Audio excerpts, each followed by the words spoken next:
नमस्कार, आप देख रहे हैं यूपी न्यूज 24/7 और मैं हूं आपके साथ ज्योति कनौजिया। आइए नजर डालते हैं दिनभर की बड़ी खबरों की ओर।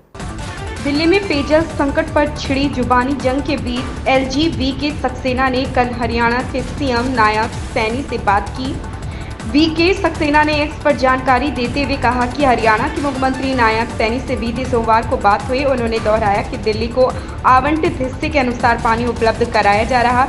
चल रही गर्मी की लहर के कारण राज्य की अपनी बाधाओं के बावजूद हर संभव मदद का आश्वासन दिया। दौसा के जिरोता में पूर्व केंद्रीय मंत्री स्वर्गीय राजेश पायलट की 24वीं पुण्यतिथि पर कांग्रेस महासचिव सचिन पायलट ने अपने पिता को श्रद्धांजलि दी। इस मौके पर कांग्रेस के कई नेता और समर्थक बड़ी संख्या में उपस्थित थे। इस अवसर पर सर्वधर्म प्रार्थना सभा का आयोजन किया गया, जिसे प्रेरणा दिवस के रूप में मनाया गया। सचिन पायलट ने अपने पिता को याद करते हुए कहा कि स्वर्गीय राजेश पायलट सभी 36 जातियों को साथ लेकर चलते थे और युवाओं के लिए प्रेरणा थे। उन्होंने खेत खलियान से लेकर देश की राजनीति में अहम भूमिका निभाई। राष्ट्रीय जनतांत्रिक गठबंधन सरकार में मंत्रिमंडल बंटवारे के बाद बिहार में सियासत तेज हो गई है। विपक्ष के नेता कह रहे हैं फिर से मोदी 3.0 की सरकार ने बिहार को कुछ नहीं मिला, सारे महत्वपूर्ण विभाग अपने पास ही रखे। नेता प्रतिपक्ष तेजस्वी यादव ने कहा कि बिहार को झुंझुना थमा दिया गया। हम बिहार वासी जानते हैं कि बिहार की तरक्की के बिना देश तरक्की नहीं कर सकता। तेजस्वी यादव ने कहा कि इस बार जांच एजेंसियों को निष्पक्ष रहना होगा। संसद में विपक्ष मजबूत हो गया है। योगी आदित्यनाथ कैबिनेट मीटिंग में मंगलवार को कई बड़े फैसले लिए गए। योगी कैबिनेट ने नई तबादला नीति को मंजूरी दे दी है। इस नीति के तहत विभागाध्यक्ष 30 जून तक ट्रांसफर कर सकेंगे। इसके बाद ट्रांसफर करने के लिए सीएम से परमिशन लेना होगा। मुख्यमंत्री योगी आदित्यनाथ की अध्यक्षता में हुई मीटिंग में ये फैसला लिया गया।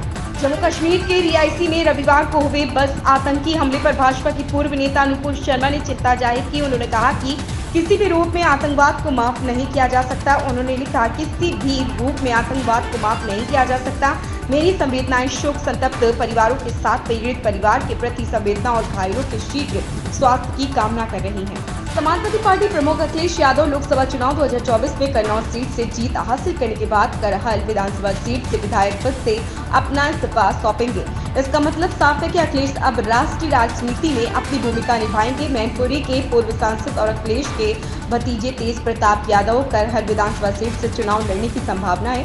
उत्तर प्रदेश के पूर्व मुख्यमंत्री ने 6,42,292 वोटों के साथ सीट जीतकर मौजूदा भाजपा सांसद सुब्रत पाठक को 1,70,922 वोटों से हराकर यादव परिवार के किले कन्नौज पर फिर से कब्जा कर लिया।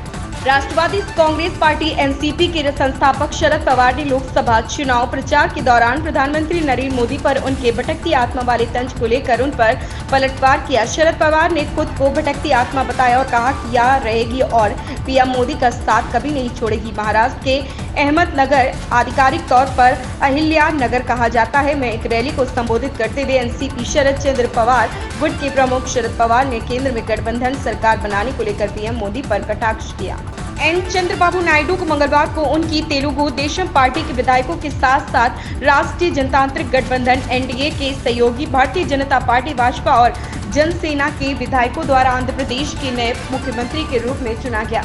नायडू ने कहा, बीजेपी, जनसेना और टीडीपी के सभी विधायकों ने मुझे आंध्र प्रदेश की एनडीए सरकार का आगामी मुख्यमंत्री बनने के लिए अपनी सहमति दे दी है। इससे पहले सुबह नायडू को सर्वसम्मति से टीडीपी विधायक दल का नेता चुना गया। बिहार में भीषण गर्मी के बीच राज्य शिक्षा विभाग ने सोमवार को सभी सरकारी स्कूलों को 15 जून तक बंद रखने का आदेश दिया। शिक्षा विभाग के आदेश में कहा गया, राज्य में पड़ रही भीषण गर्मी और आईएमडी द्वारा जारी की गई चेतावनी के मद्देनजर विभाग ने सभी सरकारी स्कूलों को 11 से 15 जून तक बंद रखने का आदेश दिया। चूंकि स्कूल बंद रहेंगे, इसलिए शिक्षकों के लिए भी 15 जून तक छुट्टियां घोषित की जाएंगी। भारतीय मौसम विज्ञान विभाग ने कहा कि राज्य में अगले 3 से 4 दिन तक भीषण गर्मी रहेगी और 14 जून तक उत्तरी व दक्षिणी क्षेत्रों के लिए रेड अलर्ट जारी किया गया है। प्रभास की मोस्ट अवेटेड फिल्म कल की 2898 एडी का ट्रेलर जारी हो चुका है। नाग अश्विन के निर्देशन में बनी इस फिल्म को वीएफएक्स से भरपूर बनाया गया। विजुअल इफेक्ट का एक्सट्रीम यूज ट्रेलर में साफ देखने को मिल रहा। फिल्म में दीपिका पादुकोण पद्मा नाम की प्रेग्नेंट महिला का रोल कर रही, जो अपने बच्चे को बचाने की जद्दोजहद करती नजर आती हैं। ट्रेलर की शुरुआत दुनिया के आखिरी शहर काशी से होती है, जहां रह रहे लोगों की स्थिति बेहद खराब है। इसी बीच ट्रेलर में एक अनोखी दुनिया दिखाई गई है जहां कॉम्प्लेक्स में हर कोई सुप्रीम यास्कीन को पूछता है। इन खबरों में बस इतना ही। देखते रहें यूपी न्यूज 24/7।